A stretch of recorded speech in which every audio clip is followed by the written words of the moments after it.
Hey, how's it going everybody? It's Tanner here and welcome back to a new Ninjago Season 12 discussion video here on the channel. In today's video we're going to be talking about an aspect of Season 11 that I think should be carried over into Season 12, and that is the topic of forbidden Spinjitzu. Now, this is kind of an issue that I have with Season 11 as a whole. I mean, for a season entitled Secrets of the Forbidden Spinjitzu, they really don't tackle forbidden Spinjitzu all that much, at least in the Ice chapter from what I've heard and seen. The Fire chapter definitely handles it a little bit more and makes it a little bit more of an actual prominent thing, but the Ice chapter just kind of does away with it unless you count the actual scroll being used by Zane that basically has a part in his corruption throughout the entire thing. But forbidden Spinjitzu I think doesn't really have that much of a staple in Ninjago right now, but I feel like it has a lot of potential to be used in a very unique way. The whole concept of a ninja's elemental powers being boosted extremely high by an ancient scroll is an insanely awesome idea, and all of the ninja basically used it at some point except for Kai, whose power was taken at the time that he actually had the scroll,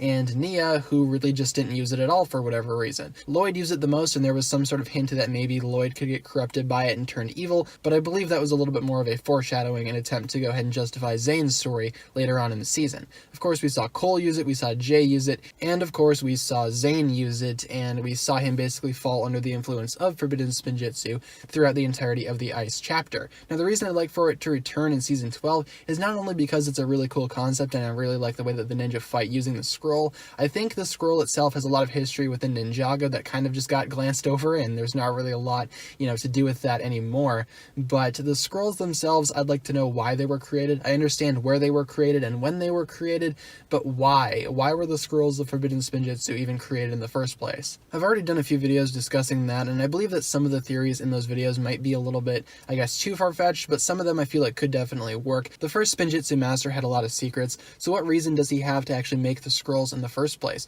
Who was he trying to defend, or who was he trying to attack? Of course, the scrolls boost in elemental power, so what exactly was the first Spinjitzu master up to? Of course, if they do bring it back in Season 12, I suggest that they go ahead and tackle it in a very, I guess, minute way. Maybe go ahead and pay reference to the overall forbidden Spinjitzu scrolls themselves. The ninja don't have to explicitly be using them because, again, forbidden Spinjitzu is quite overpowered, and Ninjago is rather infamous for taking out things that make their characters too overpowered, so I could see why they wouldn't want the scrolls around. But then the question arises, why even introduce them in the first place? If you're not going to explain the overall backstory of it, I think that's just kind of ridiculous in my opinion. It doesn't need to be done. I'm not attacking anybody for saying that I'd like some sort of backstory, but a backstory would be nice for why the scrolls were created in the first place. Again, we have the how and the when, but the why is still kind of just, obscure at this point. We don't really know why the scrolls were created. We just know that they do exist and that one of them at least is still around. So could it make an appearance in Season 12? Let me know all your thoughts down below in the comments regarding that. I look forward to reading what you guys come up with.